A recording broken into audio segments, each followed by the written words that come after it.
Hello and welcome. After farmers, now doctors have given a nationwide call for a strike on the 11th of December. They are opposing the government's move to allow Ayurvedic postgraduate students to carry out surgeries.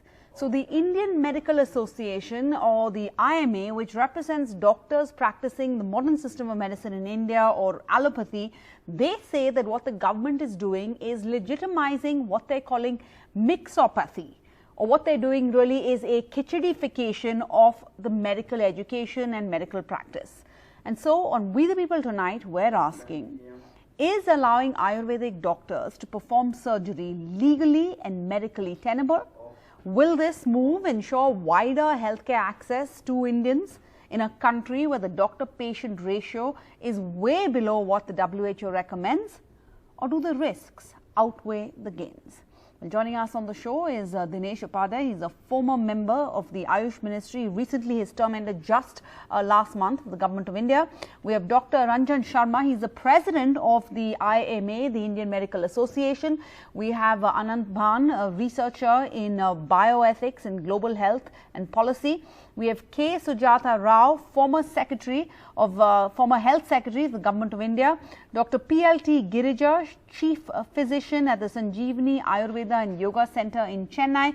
We'll also have a young NEET aspirant and a BDS doctor joining us, Dr. Ira Fatima, hopefully joining us on this show. So, let's go across to Dr. P.L.T. Girija first. Dr. Girija, you are an Ayurvedic doctor. You practice in Chennai. What do you have to say about the IMA's charges? The IMA has some serious objections to this. They're saying that this is mixology, this is a khichdification of the entire process.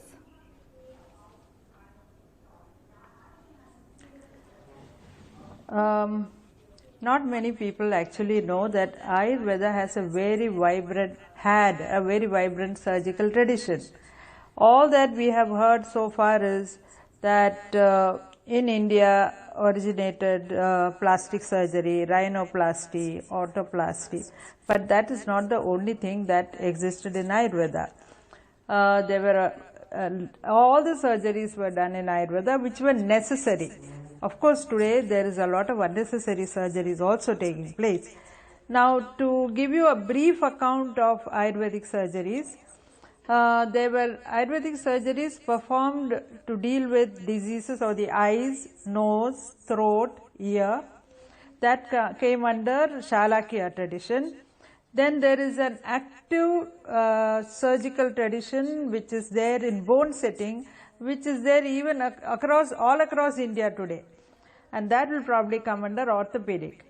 Then there is a very current practice is Shara Sutra practice, which is to deal with surgically remove hemorrhoids and anal fistula, and it is widely acknowledged today that this is a far superior tradition and a far superior technique. And the allopathic hospitals are now borrowed this tradition to use it in many places. Now, there are incisions and draining of abscess.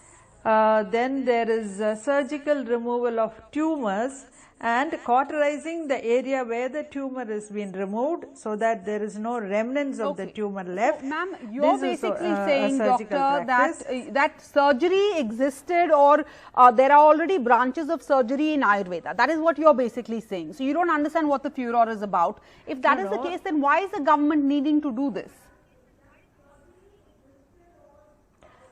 What we are trying to do is to revitalize and reactivate some of the surgical traditions that has been in disuse. So, we are not talking about organ replacement of some organs or open heart surgery or something like that, because we are taught to heal organs and not replace organs. We are talking about all necessary surgical procedures that existed in Ayurveda. Are they simpler operations? Are you talking about simpler operations versus more sophisticated operations? there has been many plastic surgery is not a simple operation, or an extraction of a large urinary calculi is a complicated operation. That was also practiced in Ayurveda. So there are many necessary surgical practices which we were using, and we would revitalize this branch of Ayurveda.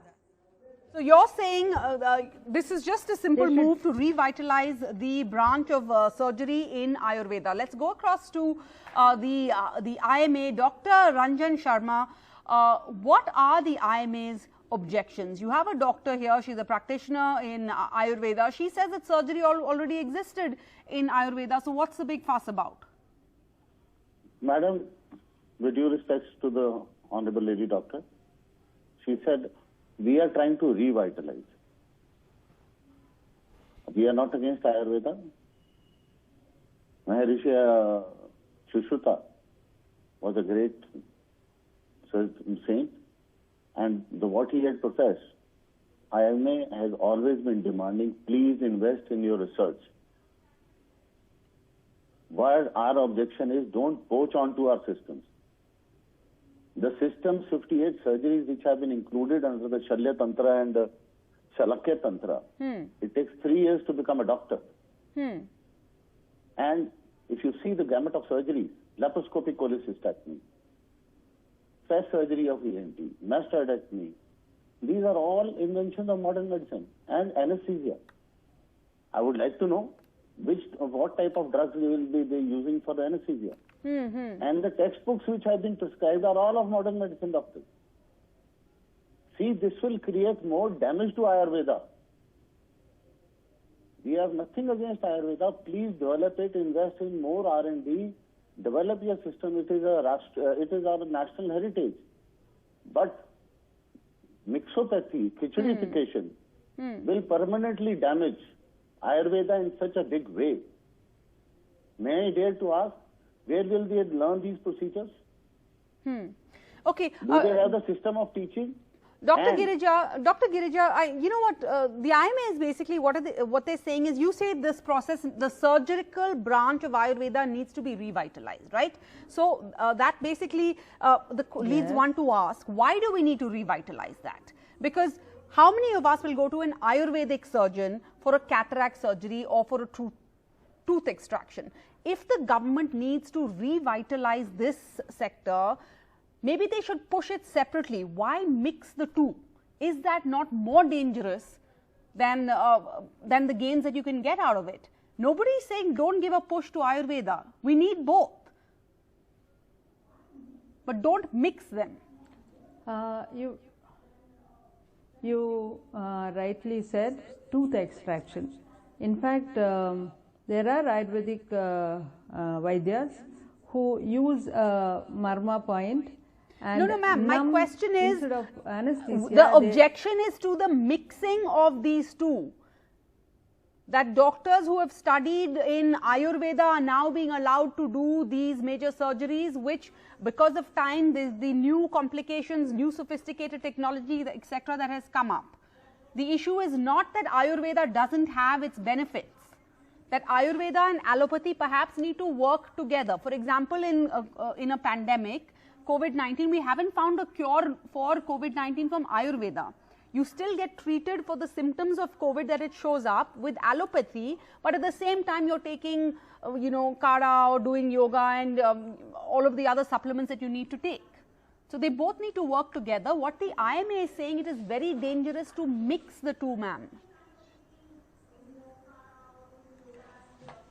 We are not waiting to practice allopathy, nor are we waiting to mix anything. Now, if you have an instrument with which you can see an organ better, it is not mixing. About COVID, we will talk about it later. There is no mixing of, if some instrument is aiding a procedure.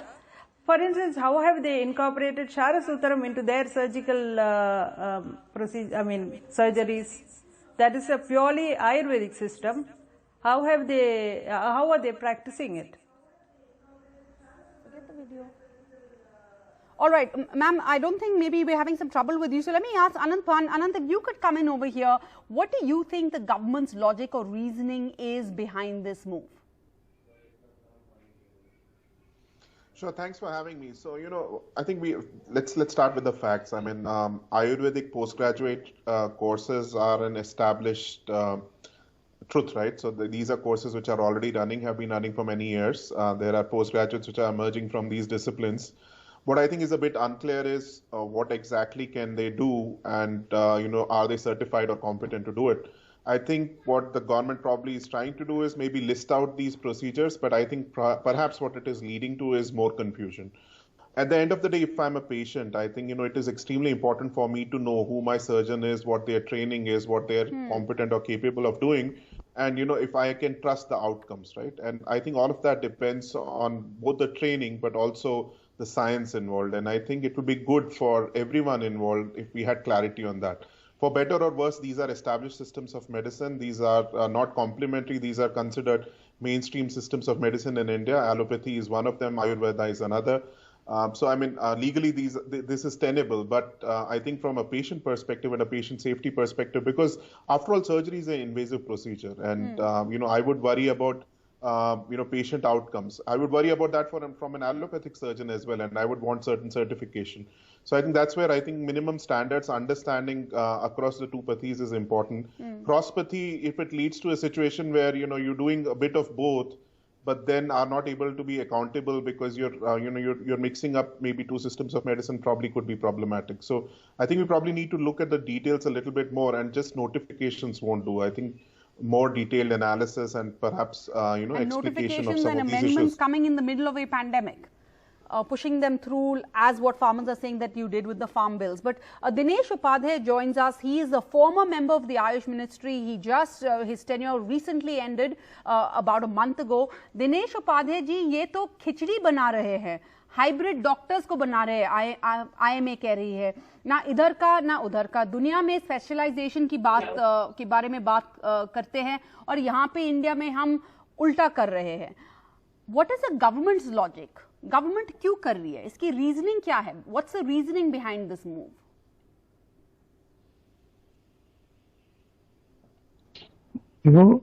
ऐसा है, पूर्व काल में आयुष या आयुर्वेद के तहत surgery होती थी, और जो हमारे चिकित्सक थे, सुश्रुत वगैरह, धन्वंतरी जी, इन लोगों ने ऐसी व्यवस्था की थी कि सर्जरी उस दौरान की जाती थी.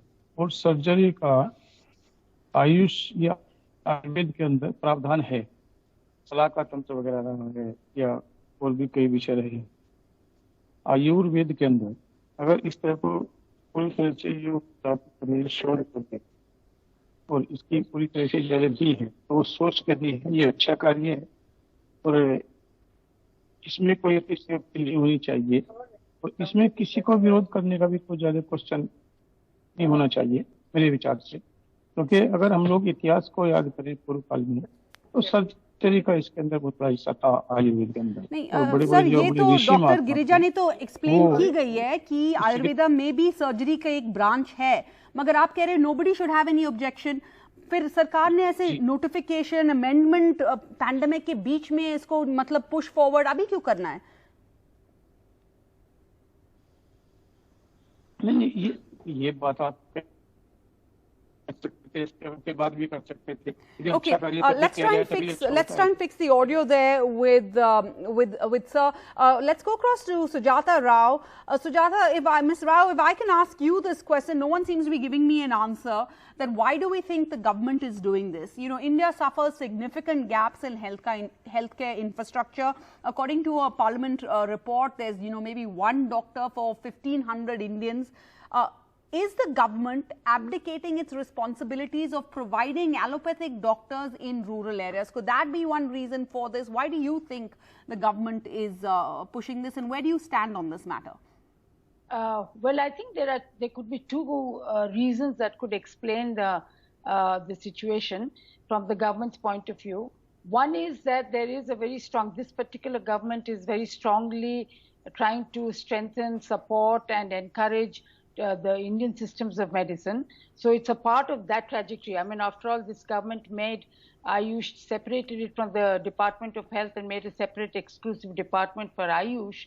And they have been giving a huge support and an independent budget for Ayush systems. And it is a part of that stream of thought that Indian systems of medicine have a huge basis, and that should be fully exploited in the to their optimal. That's one reasoning. The second is that there is a huge surgery deficit in our country. There are, to the demand that and the needs of surgery, there are very few surgeons in the country. That's a fact. So, you know, what my fear and apprehension is the government trying to cut corners and make some shortcuts because of this deficit that there is, demand supply deficit that there is for surgery. Are they trying to bring in Ayurvedic surgeons to try and fill in that gap? And if that is so, then I'm sorry, I would not really subscribe to it, because Anant, I think, has laid it out very beautifully and very, very comprehensively that, you know, it is an invasive procedure. And when we call Ayurveda a traditional system of medicine and allopathy a modern system of medicine, we have to recognize it's implicitly a recognition of the fact that scientific advances have been tremendous in the last 200 years. And there is a lot more happening in terms of ensuring safety and efficacy of procedures that modern allopathic medicine brings, particularly in the realm of surgery and invasive procedures. So, you know, if Ayurveda does have some proven systems of very good, high quality and efficacious surgical procedures, then that should be listed out separately, and people must know that this is available in Ayurveda, and they go only to those Ayurvedic specialized centers. But this crosspathy in surgery will be, I mean, I'm absolutely clear in my mind that it won't work. And what will also happen is that many hospitals may make use of this kind of a loophole. Already find even in corporate hospitals, Ayurvedic doctors giving allopathy medicines and doing a lot of OP, you know. And there's a strict law. I mean, Supreme Court has very clearly tried to say that you can only practice in the medical stream that you are trained in. And they call them quacks. Allopathy cannot give Ayurveda, Ayurveda cannot give allopathy. So, so my fear is that this shortage of doctors, they're trying to cut corners. And so that is a very worrying fact. That's what you're saying. You're calling them could possibly lead to quacks, cutting of corners. This is the former health secretary. So let's get Dr. Ranjan Sharma. What is the fear here? That these doctors on paper, you will have more quantities of doctors, but they will lack in quality. Can you explain to us, are the skills or the training of an Ayurvedic doctor in performing surgeries the same as a doctor who has practiced modern medicine, gotten an MBBS? First of all, it is a cruel joke on the educational qualification of our medical students who undergo so much of rigor to clear a NEET exam, and then 5.5 years of rigorous MBBS training, and then undergo a NEET PG to get into a PG. And 3 years after approaching a particular surgical discipline, then they go do their residencies and to become confident of these procedures. If you see the procedures, it is a preposterous move under the garb of shortage of doctors. First, you just see the infrastructure created across the country. It is a monumental neglect.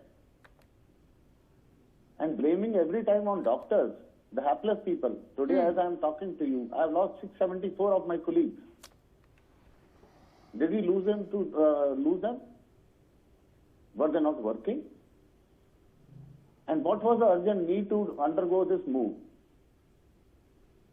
Why now, in the middle of a pandemic, through this route with an amendment and a notification?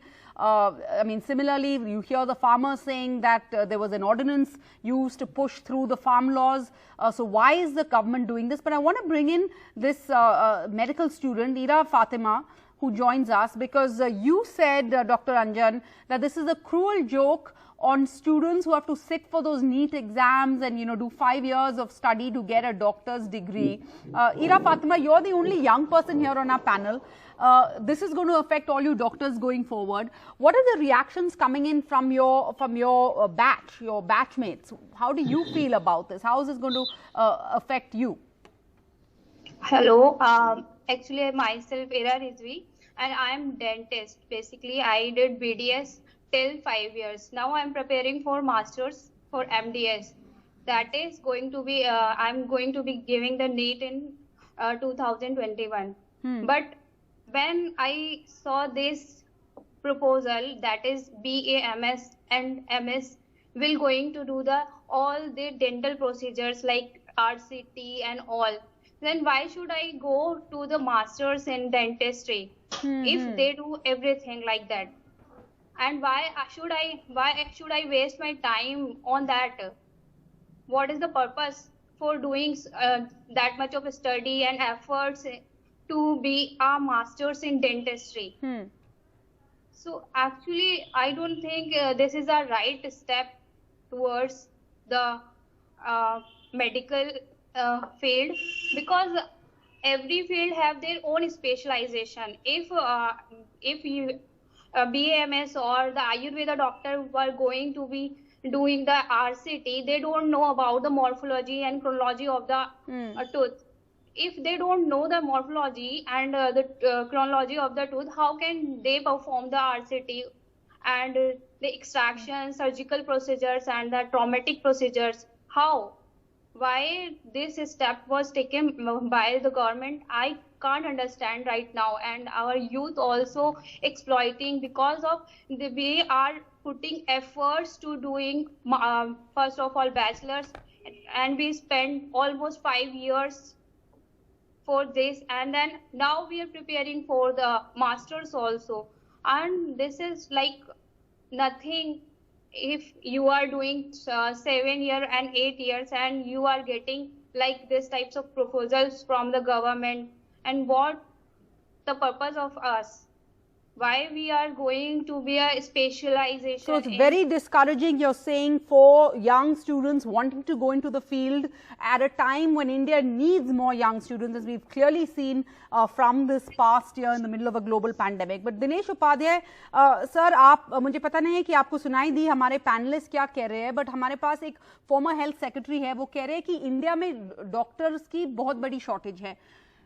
That is true, but इसका मतलब ये नहीं है कि सरकार shortcuts ले. यहाँ पे सरकार की जो रिस्पॉन्सिबिलिटी है कि रूरल एरियाज में एलोपैथिक डॉक्टर्स प्रोवाइड करना चाहिए, वो सरकार नहीं कर रही है, नहीं कर पा रही है, और इसीलिए कह रहे हैं कि चलो आयुष डॉक्टर्स को सर्जरी करना शुरू कर लो. नहीं, ऐसा नहीं है. एलोपैथी क्यों प्रोवाइड करेगी जी सरकार? जब बैचलर आयुर्वेदिक औषधि और शल्य चिकित्सा BAMS की फुल फॉर्म है, उनको पूर्ण तरह के अधिकार हैं, तो एलोपैथी डॉक्टर को सरकार क्यों गांव में प्रोवाइड करेगी?